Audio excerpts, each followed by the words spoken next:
Three, two, one. Assalamualaikum warahmatullahi wabarakatuh. Pertama-tama marilah kita panjatkan puji dan syukur atas kehadirat Allah Subhanahu wa taala yang telah memberikan rahmat serta hidayahnya sehingga kita dalam keadaan sehat walafiat sampai saat ini.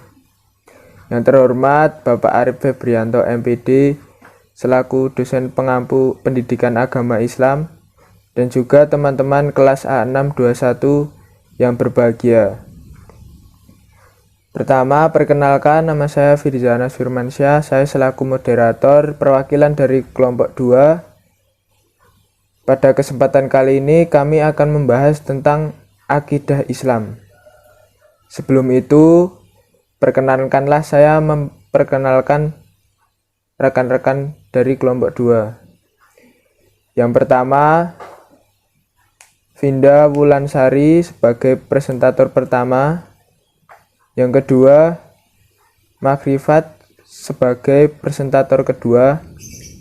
Yang ketiga, Fania Sacarisa Zada sebagai presentator ketiga. Dan yang terakhir ada Inka Putri Maharani sebagai presentator keempat. Baik teman-teman sekalian, untuk pembahasan yang pertama yaitu pengertian dari akidah. Akidah secara etimologis berasal dari bahasa Arab yaitu akad yang memiliki arti ikatan, simpul, perjanjian, dan kokoh. Secara istilah, akidah adalah sejumlah kebenaran yang dapat diterima secara umum oleh manusia yang berdasarkan akal, wahyu, dan fitrah. Dalam kajian Islam, arti akidah adalah tali pengikat batin manusia dengan yang diyakininya sebagai Tuhan yang Esa, yang patut disembah dan pencipta serta pengatur alam semesta ini. Akidah sebagai sebuah keyakinan kepada hakikat yang nyata yang tidak menerima keraguan dan bantahan. Apabila kepercayaan terhadap hakikat sesuatu itu masih ada unsur keraguan dan kebimbangan, maka tidak bisa disebut dengan akidah. Jadi teman-teman, akidah itu harus kuat dan tidak ada kelemahan yang membuka celah untuk dibantah. Menurut ahli M. Shaltut menyampaikan bahwa akidah adalah pondasi yang di atasnya dibangun hukum syariat. Syariat itu sendiri merupakan perwujudan dari akidah. Oleh karena itu, kebenaran hukum yang kuat adalah hukum yang lahir dari akidah yang kuat. Tidak ada akidah tanpa syariat dan tidak mungkin syariat itu lahir jika tidak ada akidah. Jadi, tiap muslim harus berpegang teguh kepada akidah, sebab akidah merupakan pondasi dan dasar dalam agama dari segala amal yang akan dilakukan oleh setiap manusia.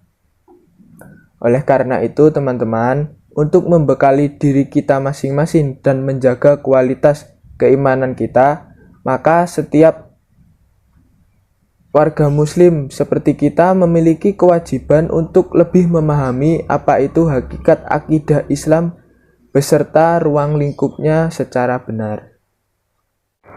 Baik teman-teman, untuk pembahasan selanjutnya yaitu sumber-sumber akidah Islam. Sumber akidah Islam adalah Al-Quran dan Sunnah. Artinya apa?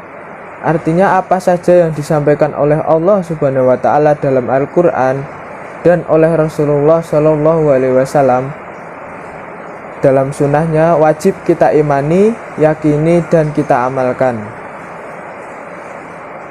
Di sini saya dan rekan-rekan saya menjabarkan dalam 5 kelompok, yaitu Al-Quran, Sunnah, Ijma menurut para ahli, akal sehat, dan juga fitrah kehidupan. Untuk penjelasan lebih lanjut akan diperjelas oleh rekan saya Vinda Wulansari. Dipersilahkan. Yang pertama adalah Al-Quran.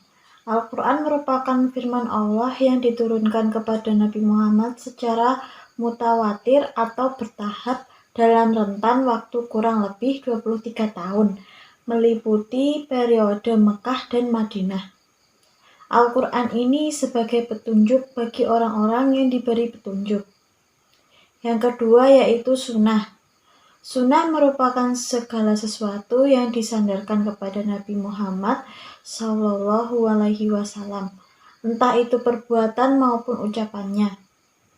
Sama halnya seperti Al-Quran, sunnah ini merupakan wahyu yang datang dari Allah, namun bukan dalam bentuk lafal darinya. Sunnah ini dilakukan oleh Rasulullah yang didasarkan pada perintah Allah. Kemudian saya akan melanjutkan materi yang disampaikan oleh Mbak Vinda, yaitu tentang ijma.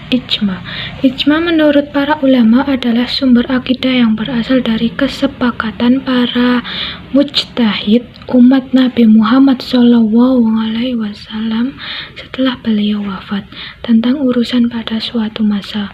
Mereka bukanlah orang-orang yang sekedar tahu tentang ilmu, tetapi juga memahami dan juga mengamalkan ilmu tersebut di kehidupan sehari-hari. Selanjutnya tentang akal sehat. Akal sehat juga menjadi sumber hukum akidah dalam Islam. Hal ini merupakan bukti bahwa Islam sangat memuliakan akal sehat serta memberikan haknya sesuai dengan kedudukannya dengan cara memberikan batasan dan petunjuk kepada akal agar tidak terjebak dalam pemahaman-pemahaman yang tidak. Kemudian materi selanjutnya akan disampaikan oleh rekan saya. Baik, saya akan lanjutkan materi selanjutnya yaitu fitrah kehidupan. Dalam sebuah hadis, Rasulullah SAW bersabda, "Setiap bayi yang lahir dalam keadaan fitrah, maka orang tuanya lah yang membuat ia Yahudi, Nasrani, atau Majusi." Hadis riwayat Muslim. Dari hadis ini dapat diketahui bahwa sebenarnya manusia memiliki kecenderungan untuk menghamba Allah. Akan tetapi bukan berarti bahwa bayi yang baru lahir telah mengetahui rincian agama Islam. Setiap bayi yang baru lahir tidak mengetahui apa-apa, tetapi memiliki fitrah yang sejalan dengan Islam sebelum dinodai oleh penyimpangan-penyimpangan.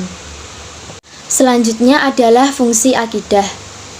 Akidah bisa kita ibaratkan sebagai fondasi atau dasar untuk mendirikan bangunan. Semakin tinggi bangunan yang akan didirikan, maka harus semakin kokoh pula fondasi yang dibuat. Jika fondasinya lemah, maka bangunan tersebut akan cepat ambruk. Begitu juga, seseorang yang memiliki akidah yang kuat pasti akan melaksanakan ibadah dengan tertib, memiliki akhlak yang mulia, dan bermuamalah dengan baik. Ibadah seseorang tidak akan diterima oleh Allah Subhanahu wa Ta'ala kalau tidak dilandaskan dengan akidah. Seseorang tidaklah dinamai berakhlak mulia bila tidak memiliki akidah yang benar. Sekian dari saya, akan dilanjutkan oleh rekan saya. Terima kasih. Baik, terima kasih kepada presentator sebelumnya yang telah mempersilahkan saya. Di sini saya akan menyebutkan serta menjelaskan prinsip-prinsip akidah Islam. Yang pertama, pengakuan dan keyakinan bahwa Allah Subhanahu wa Ta'ala adalah Maha Esa, yaitu keyakinan bahwa Allah Subhanahu wa Ta'ala adalah satu, tidak ada duanya. Yang kedua, pengakuan bahwa para nabi telah diangkat dengan sebenarnya oleh Allah Subhanahu wa Ta'ala untuk menuntun umatnya, yaitu meyakini atau mempercayai para nabi sudah diutus untuk menuntun para umatnya, yaitu kita ini, ke jalan yang benar. Yang ketiga, kepercayaan akan adanya hari kebangkitan. Hari kebangkitan, apakah teman-teman semua tahu nama lain dari hari kebangkitan? Oke, hari kebangkitan biasa dinamakan Yaumul Ba'ats, yaitu hari dibangkitkan manusia dari alam kubur untuk diarahkan ke padang mahsyar. Yang keempat, keyakinan bahwa Allah Subhanahu wa Ta'ala adalah Maha Adil. Untuk hal ini, teman-teman semua pasti tahu jika Allah Subhanahu wa Ta'ala mempunyai nama-nama yang indah atau Asmaul Husna. Di antara nama-nama itu ada Al-Adl, yang berarti Maha Adil, karena Allah selalu menempatkan semua sesuai porsi dan ketentuannya. Oke, selanjutnya kesimpulan. Kesimpulan pada materi kali ini adalah, dalam seluruh bangunan Islam, akidah dapat diibaratkan sebagai fondasi, di mana seluruh komponen ajaran Islam tegak di atasnya. Akidah merupakan beberapa prinsip keyakinan. Dengan keyakinan itulah seseorang termotivasi untuk menunaikan kewajiban-kewajiban informasi yang telah disampaikan oleh Allah Subhanahu wa Ta'ala melalui wahyu kepada nabinya untuk agamanya. Sumber akidah Islam adalah Al-Quran dan Sunnah.